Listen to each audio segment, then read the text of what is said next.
Tracy Stuckrath. I'm going to wait for her to be watching so then I can invite her. And I keep getting spots on my phone. It's filthy. My goodness. Hope you're having a great Monday. And then, so the Calm Caterer, thanks for joining us. So Tracy, you just have to accept. There you go. Voila! Yay! Yay! Is that better? How you do? I'm good. How is the birthday call?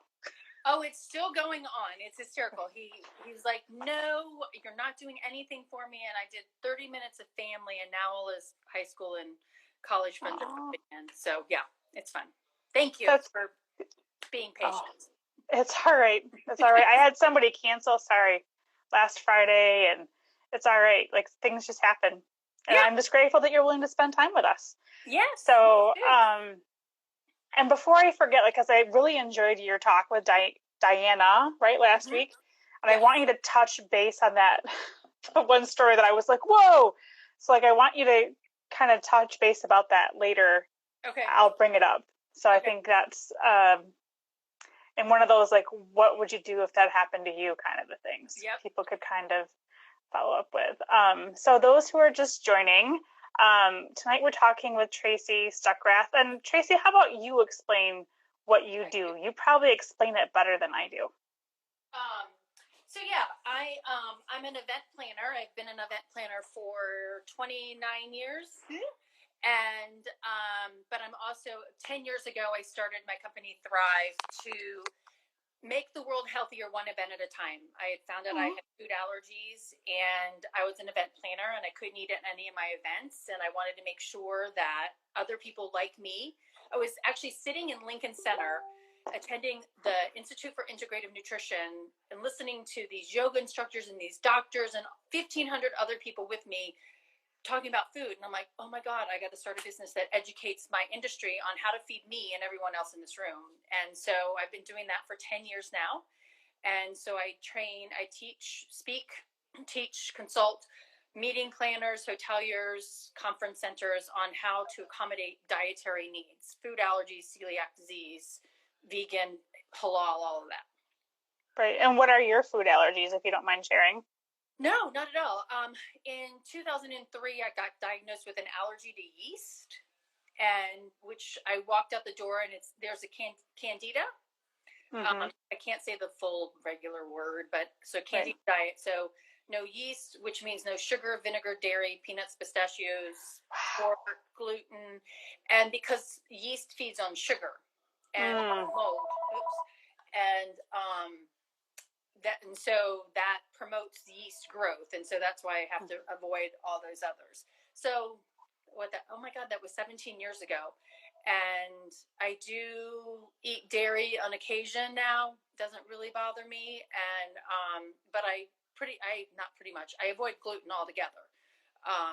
But yeah, so it's been a crazy ride. And that's a lot to try to be able to travel with, especially in the industry that you work in. Oh yeah, I finally made myself a card. It says, here's my cannot have list and here's my can have list. And I created it in probably like an index size card and would give it to chefs. I remember I was going to a private dinner at a restaurant, and it was a 8-course meal. It was based on Kim Severson's book, Spoon Fed. And every chapter of her book was based on a relationship she had, and then the food that she associated with that person. And so the restaurant, it was a book signing and for that book. And so they made the dishes from all of that. And I got a hold of them in advance, and it was $100, and I really wanted to go. And they called, and I called, and they're like, okay, we got it. And the chef, he said, he took a copy of my card and blew it up to 8.5 by 11 and put 9 copies of it around the kitchen. So no matter what station he was at, he knew what to make. And when I walked in the door, a waiter walked up and said, oh, hey, do you want something of this? And I'm like, oh, I don't know what's in it. And he stopped the waiter, and he's like, nope, I got something else for Tracy. And he had prepared me even appetizers out of the 8 courses. So I love that man to death. Wow, that's awesome. And speaking of cards, I went on your website and I found the little celiac disease card and I made sure to link to that on my Facebook page so people can order those. And oh, awesome.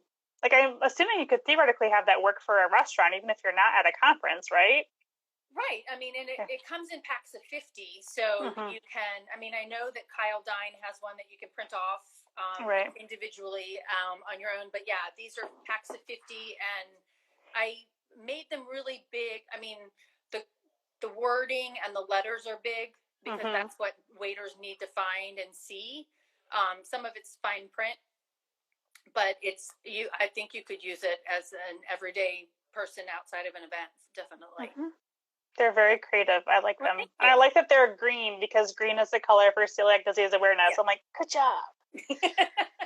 So what I was telling people tonight is we talk about, because again, you train people, train hotels, conference centers, whatever. So what are your best tips for, say I had to go to a conference, like I've been to FabBlogCon, that's how you and I met, the Food Allergy Bloggers Conference.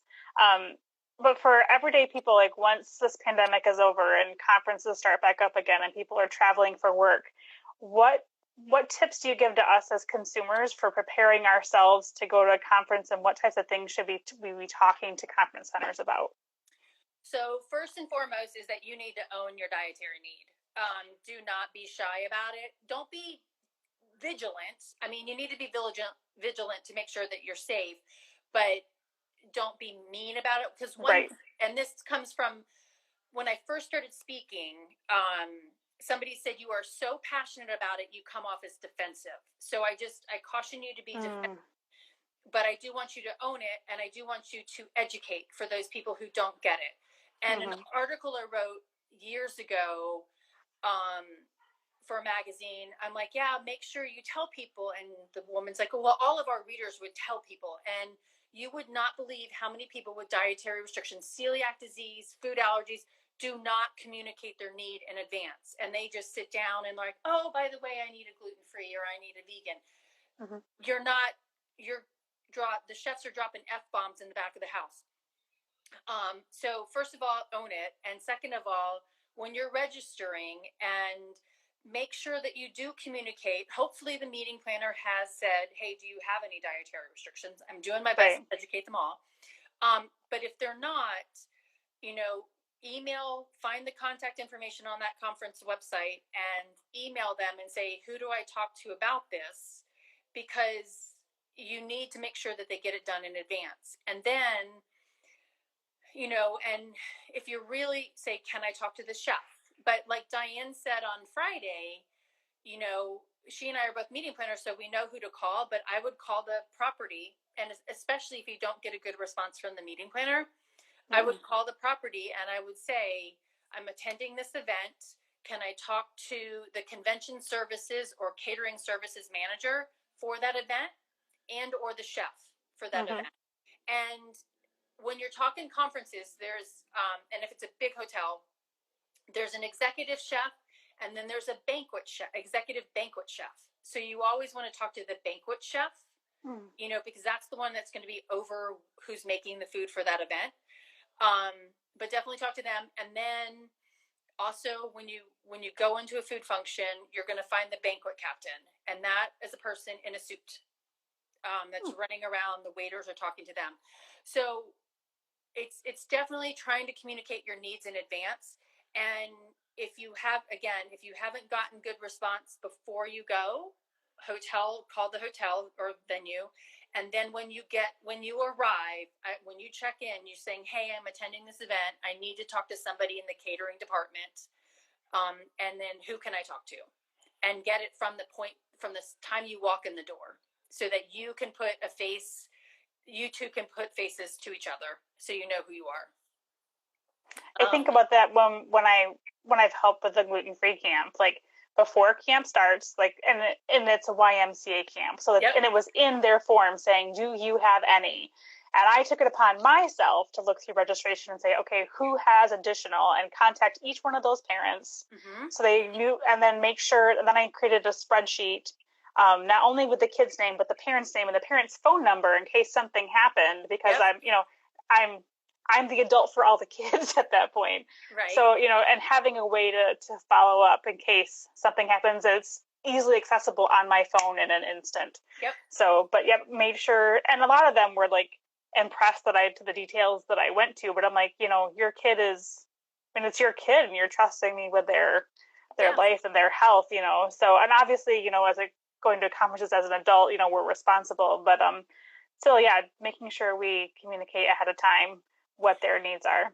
Exactly. And, you might, and I joke about it when I speak to planners. I'm like, I'm adding one more thing to your plate, because planners are dealing with a variety of different things. And my friend just texted me, "Where are you?" I'm like, left the room. And so, via email, via phone call. And, I tell planners, I'm like, if you have questions, pick up the phone and call that person, because you really don't want to make the assumption of what Margaret's needs are. And so asking that question, and, and some of us get people who have a full 8.5 by 11 sheet of paper of this is what I can and cannot have. And so, and sometimes, and if, depending on your need, it's better to tell us, what do you want? What do you like to eat that we can make you? Because that also makes it easier for the chef, because if they get a long list of, 50 things or whatever, and even with mine, people look at it and go, I'm sorry, what do I make her? Right. But we're so used to knowing, okay, hey, I'm not a vegan, so I can still eat meat and chicken and whatever, and I can eat quinoa, and I can still eat any kind of vegetable, and other grains, just not gluten-free ones. But if you're not in that mindset, it's hard to necessarily, some chefs are like, what? How do I do this? And so giving them the help and educating them, because that's the one thing when we advocate for ourselves, if we educate, we're actually providing them some information that hopefully will help the next person that comes. I tell people that all the time. I'm like, you never know. Like, I had that happen once. I was out at not Texas Roadhouse, some restaurant. Logan's Roadhouse. Anyway, and I told my waiter exactly what I could have and how I needed it prepared. She's like, I hate to be nosy, but can I ask why? And so then I told her I had celiac disease, and she's like, well, what is that? And I explained to her, what it was and some of the symptoms. She's like, oh my goodness, like, I have a lot of those, and I've been diagnosed with fibromyalgia, but I wasn't sure it was a correct diagnosis. And so, I always tell people, you never know whose life you're going to change by having a positive conversation and advocating. Yeah, I so agree with that. And, that same article I wrote, they're like, well, not all servers are not trained. And just so you know, when you go to a Marriott or a Westin or a Hyatt or whatever, the hotel is not owned by Hyatt corporate. It's owned, maybe the hotel is owned by Margaret, but it's managed by my company. And even though we are franchising that name. So Hyatt, and I'm just using their name as an example. I'm not saying good or bad things about them at all. But Hyatt overall is not providing that training. The management company or the ownership of that hotel is the one required to do the training. And Hyatt or Marriott might have training that they want their chefs to know, and requirements on, how the room should be set up and all that stuff, bed, sleeping rooms. But that doesn't mean that hotel staff has gone through any kind of training. And so fascinating. Yeah. So it's really hard. And Kyle Dine and I were talking about that the other day, about creating standards. And one thing that I learned from one hotel property a couple years ago from a chef, he goes, at the managed overall ownership of that main company, they didn't want to require or provide that training, because if something happens, they're now liable versus the management company and the ownership. So, I mean, there's somebody still going to go after that main company, I'm sure, but the people who own the property hotel, are probably going to get sued first. So, but you need to understand that, because there are, 5 years ago, 52,000 hotels in the U.S., and they're owned, they may carry a name, but they're owned by somebody else and they're managed by somebody else. So understanding that is important. That makes me wonder, that's probably very similar to like restaurant chains. Like, it's owned, like, I can remember I went to Central Michigan University, and so, like, yes, there was Bennigan's back when Bennigan's still existed, but it was owned by LaBelle Management. Yes, it was the Bennigan's name and the menu you're used to, but somebody really else is responsible for that. It's like leasing the name almost. Yeah. Well, and it's like when you see on the McDonald's ad, it says by participating locations. Right. They're all franchised out. And so you don't know who is managing that property, and it's like, I remember in Atlanta, one of the Outbacks in Atlanta was really, really good about allergens, but you went to another one and it was not, because that chef was really had it, understood it, or had celiac or something on her own and communicated that to her staff. But you go to another one and, you've got a chef who doesn't understand it at all. And it comes down to a lot of, do they have that relationship with it personally somehow in their family that helps them carry it on? Exactly. Yeah. So, and again, just real quick for those who are just joining or listening, we're talking to Tracy Stuckrath from Thrive Meetings and Events, and she has a website and has a lot of this information. And if you are an event center that wants her to come train, you want her to train your staff, she'll be more than willing.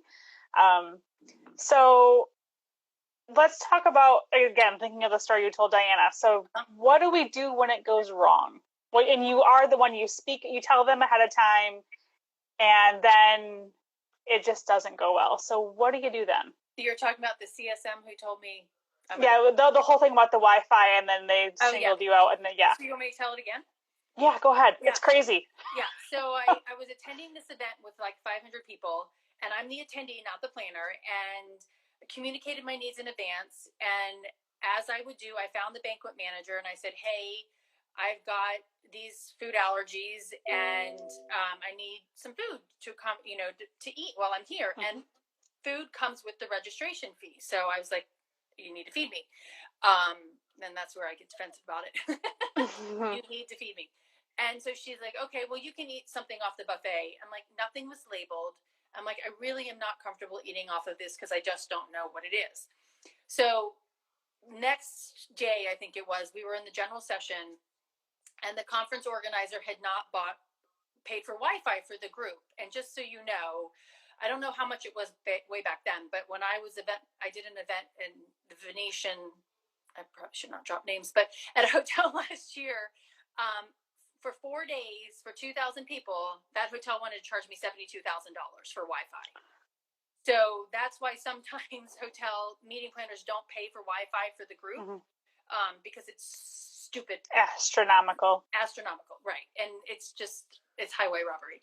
But anyway, so the hotel was then, if you wanted to sign on to Wi-Fi, you could. It wasn't connected to the Wi-Fi you had in your room, so you had to buy it in the ballroom. And they were charging each person $90 a day to do that for 3 hours. Cost me less than $90 a month for my house. I'm like, oh, so no. It's their bankroll, right? And so somebody tweeted and complained about it, and I retweeted it. And that banquet captain that I met, she said, if you talk bad about my hotel again, I'm going to put your allergens in all of the food that I'm serving you. And I'm like, one, you just admitted to me that you were highway robbing us, for Wi-Fi. And two, that you want to kill me, right? Yeah. So and I remember sitting at a table waiting for food, and the food that they brought me was just horrendous. And the way I train it is like, I want you to provide something that is of equal quality and value than as everybody else, because in just general, it should be that, right? But under the ADA, I'm going to throw the ADA on you too. But it was just so disheartening. And I'm like, I don't ever want to go back to that property again. And nor do I want to put a meeting there. And little do you know, hey, I'm a meeting planner that has the capability of bringing, a multi-million-dollar event to your property. And I don't want to. So, yeah. So how do you do that? I don't know how to find not those nasty people. Right. Yeah. No, but I mean, when it happens to you, how do you deal with it? Yeah. I would, and I didn't do it myself, but I would definitely go find that person's supervisor and find the chef and just say, hey, and find the general manager and say, hey, this is what happened to me, and report them. I mean, because it's just, and it's just not right for somebody to treat you that way. And when I train these hotels and stuff, I mean, the servers are the front-facing people talking to us, and that's the way you want your employee to talk to somebody. I don't care if they said something bad about your hotel. They didn't say anything bad about you, but personally, and didn't beat you up. It's just asking for some food. So I would definitely find their boss and find the general manager of the property and report it. And then go and give them a bad review online, unless they fixed it, you know? Right. And I try to tell people that too, like when they have a bad restaurant experience, like the first thing you shouldn't do is just go scream about them all over social media, because I feel like each time something goes wrong is a chance for education and improvement. Like, yes, I want you to make it right for me, but I, in my personal view, want to help make it right for the next person so they don't experience that. And when I would do training for a gluten-free camp, I would come do like a food allergy and celiac disease education day, or, you know, a talk for like an hour or whatever. And I would remind the YMCA counselors, who are kids. I mean, let's be honest, they're like 19, 20, 22. And I said, you need to remember that for our campers, you as a counselor are the face of the YMCA to them. Like, what you do and how you treat them is how those kids and their parents are going to view YMCA as total. So again, I'm sure the same thing goes for you. I wouldn't be surprised if you said the same thing when you train conference centers. Like, you screw this up, that's a name, you're not going to get that person back. Yeah. And, I mean, and it goes bad to the event, it goes bad to the hotel or whoever the catering company is. And if it's an offsite event, you probably don't know who the caterer is, and actually on that note, I mean, if you do note that there are going to be offsite venues, you need on the agenda, you need to make sure that all of those people are communicated your needs as well. And though too, if you're not going to attend one of those events, because if they're not required for you to be at a conference, you need to make sure the meeting planner knows that hey, I'm not going to be at Tuesday night's dinner. So you don't need to make sure that there's something for me. I think that's a really good point. That's very kind. Yeah. Yes. Right. Because it's a waste of money, because dinners, if you're having filet mignon and whatever, that's probably $75 plus 24% service fee and plus a 10% tax on top of that. So it's $100 and something, plus it goes in the trash. So, but yeah, so definitely communicate that. But it plays on that. And one of the statistics that I show is from Kim Kohler's The Gluten-Free Passport. The research that she's done, it's a couple years old now, but it says 83% of us who have a bad dining experience will not come back to the dining location. But if we have a great experience, 91 or 92% of us will come back, and we will tell our friends. So exactly. So much better opportunity. So, so who is everybody that's on here? Do you know? I will have to look. I think these are people that are new to. It says only 2 people are on right now. So Monroe, who came in the beginning right after you, she's actually one of our gluten-free campers. Oh, I don't know if she's middle school or high school. She may have jumped off. She's all about seeing what friends are online, because she's a kid. Right. So there's a lot of other people that I will have to admit that I've never talked to before. So it's kind of nice to find, have some new people to chat with. And again, for those who DS Nanny just joined, so we're talking with Tracy Stuckrath, and her job is to train conference centers and hotels how to meet our dietary needs when we're going to work meetings. And then what about work meetings, like when it's just, and I guess it's just the same, communicate with your boss, but like, what about those times like, oh, we're buying pizza for everybody and you're the one gluten-free? Like, do you ever talk to smaller independent businesses? You know what I'm saying? Like, not the big centers, but the individual. How do you, yes, no? No, I haven't really done that. But I think it's really important. And I'm trying to move into that whole HR side of it too, because there's so much food in the workplace. I mean, refrigerators and company cafeterias, which I don't know how many are going to have those anymore. And, staff meetings and things like that. And one of my bosses is like, Tracy, just eat the damn cake. it was like a year after I found out, I'm like, I can't eat the damn thing, and so that's a form of bullying. But you have to, again, when you're talking, if you're getting a new job, you don't want to communicate your dietary needs before you get the job, because you don't know really? because it's considered a disability. So you do not have to disclose your disability before you're employed. So that's your choice if you want to do it or not. But I would ask questions, hey, what do you do about company functions? How's food ordered? Just not, you don't have to ask that. That might get a little particular, but ask those probing questions about how they do. Do you have a company cafeteria? How is food viewed in the workplace? Because I bring my lunch all the time. What does that mean like? But there's nightmare stories of people in the workplace not being accommodated. And so I think you do need to disclose it to your boss and potentially to the HR department. I mean, you don't know, do you know the story about Panera and the kid? The peanut butter and the sandwich, the grilled cheese sandwich. Yeah, what a nightmare. Unbelievable. Well, not even that one. The one, he worked there and he had a nut allergy, and they're like, oh, his boss was like, we're going to put peanut butter on your EpiPen, and we're going to here, eat this cookie. It doesn't have any nuts in it. The boss did that to the employee? Yeah, and then taught all of his coworkers to do the same thing. No. Oh, yeah. So, I mean, that's a hostile work environment, right? So he left and he sued. And he won for an undisclosed amount of money. So I think it's best to communicate and educate. And one thing I said the other day in a webinar is like, especially now, whatever you're doing, see if your boss is open to doing lunch and learns and saying, hey, I want to talk to you about celiac disease and what does this mean? Or, hey, somebody on our team is vegan. Can we learn about what vegan means? Doing that kind of education and offering, I think, is a great idea. Like halal or kosher. Yeah. I remember you saying that you saw, when you were talking with Diane about, or maybe it was that there was somebody that accidentally, they didn't disclose there was bacon or something you were saying the other day, and like how horrified they were. I think it's interesting because, so my husband can't have pork, not because of religious reasons, but it makes him violently ill.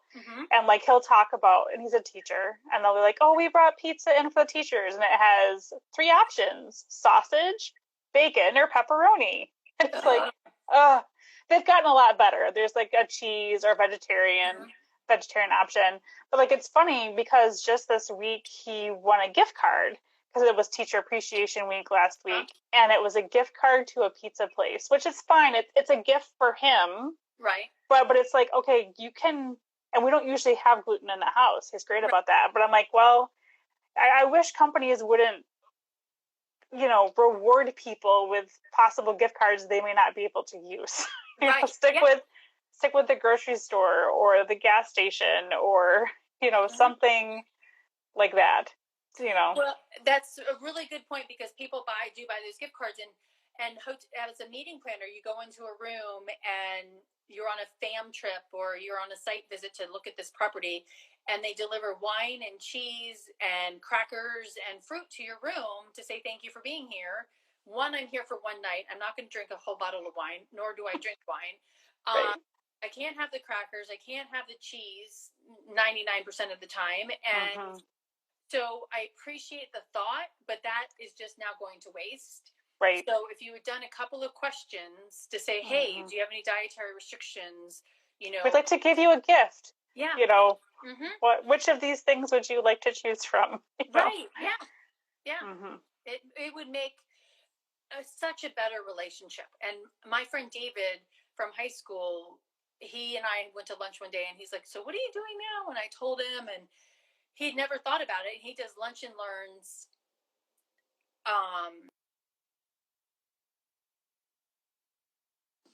He does lunch and learns. Hang on 1 second, Margaret.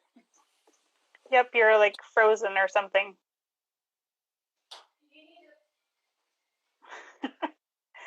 Again, those who are watching, we're talking to Tracy Stuckrath. And if you have any questions about how to manage traveling for work or anything with food restrictions, please drop your questions in the comments below.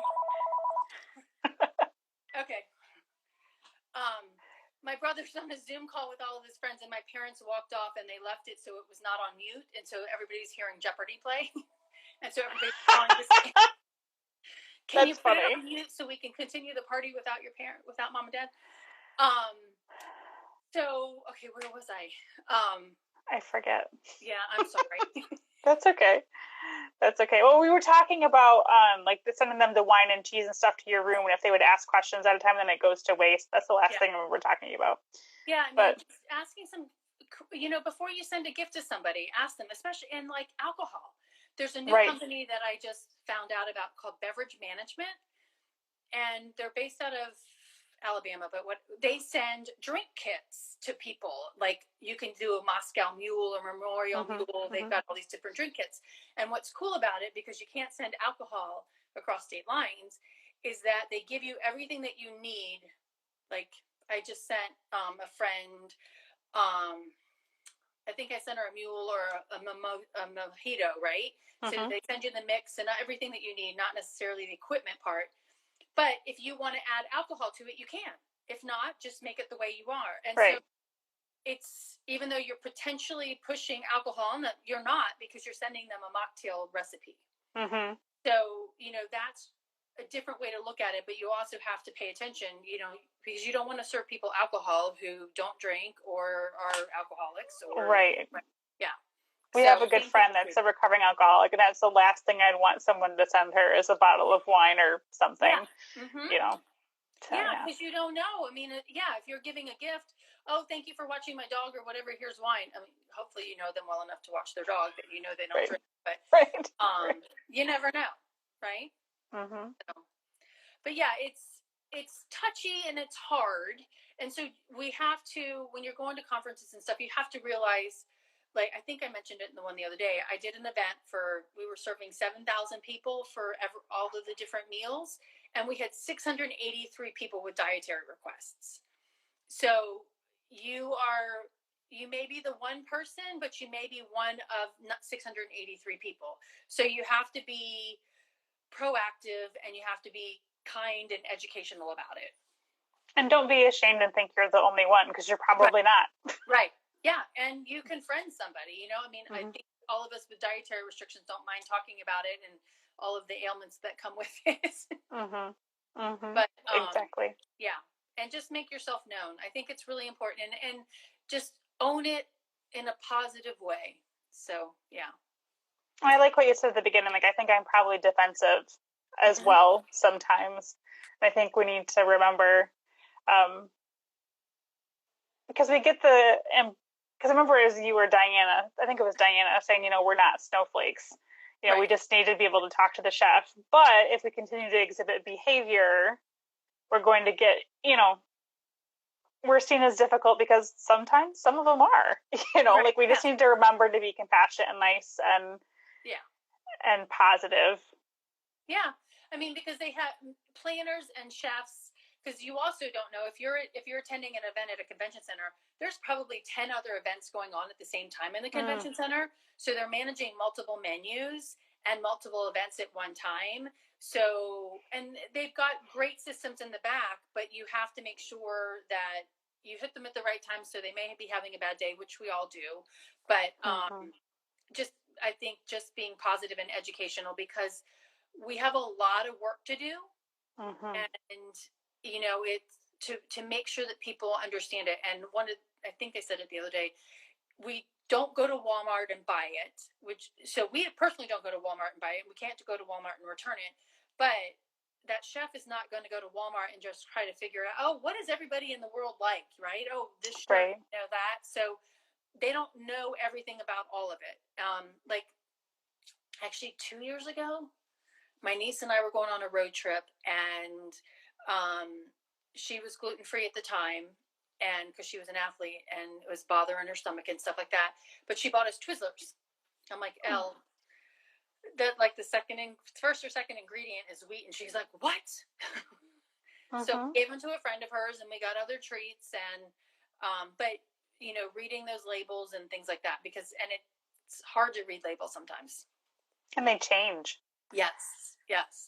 I know that, like, is it fair? One of them, like, because I know one of the companies was going to add peanut flour to their like cheese crackers or something. That was a big thing last year. And like, you just need to always remember to read because ingredients can change. Yep. So, yep. And then you also have to think too that the ingredients on the box in the grocery store is not necessarily the same ingredients as the bulk box at Costco or in food service, because they have to make it last longer shelf life probably, and that's going to change their recipe maybe potentially. So definitely making sure that they're reading labels and on that side as well, because it does change or it's different.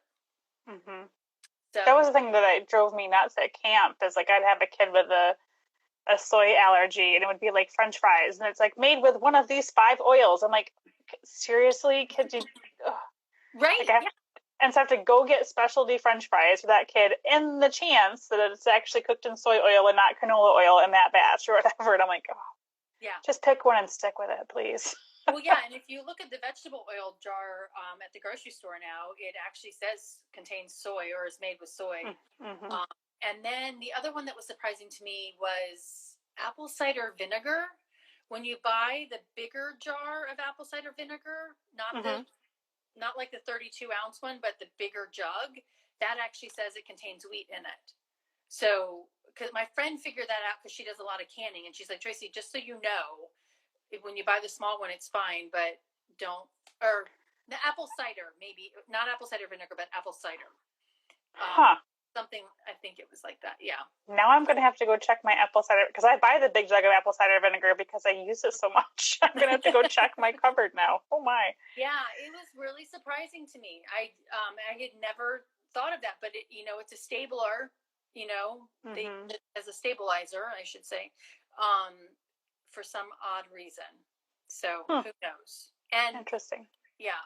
And I do say sometimes I think would be harder to eat vegan than it would be to eat gluten-free, because of a lot of the things that red food coloring comes from beetles or beaver something. Yeah. Gross. Yeah. But I think it's all hard to do because people are just making things in Peachtree dishes and then putting them into food. So anybody that's joined. Yes. So are there any other tips? Those are kind of the questions I had. Are there any other tips that you wanted, that maybe you say to conference centers a lot, that you think people watching should definitely hear come out of your mouth? Or no, I think again, just own it and communicate in advance. And I know sometimes you make a decision, at the last minute to do it, but make those, when you check in at the hotel or a conference center, if you check in at the registration desk at the event, that's one I didn't mention before either. When you check in to get your badge, if you aren't given something to tell you how you're going to get your meals or what's being served, then you need to ask for some management at that point and say, hey, I communicated that I have food allergies. Who can I talk to about getting those meals? So that's the registration for the event when you pick up your badge. And then if it's going to be really more important now with all this contactless stuff. So if your badge is sent to you in advance, definitely make sure you're asking the questions with all the contactless registration that's going to be happening going forward. If they don't tell you how it's going to be done, then you need to ask. Pardon my yawn, apparently. It's okay. I'm tired. That's all right. All right. Well, thank you. Thank you for chatting with us. And again, people that are watching, you can follow Tracy T. Stuckrath on Instagram, but you can follow your Facebook page and you can check out your blog on your website that has lots of informative articles, and maybe need to print one off and give it to your boss so they understand kind of the stuff that Tracy does. Yep. And I'm going to put Thrive Meetings events. That is my Facebook. And then Thrive Meetings is my website. And I'll just put separate. Good call. Yeah. .com is the website. Yeah. Gotcha. And if you have anybody that needs to be educated, let me know. I will send them to you for sure. All right. All right. Well, you have a great evening. Thanks so much. Margaret. Thanks. Bye-bye.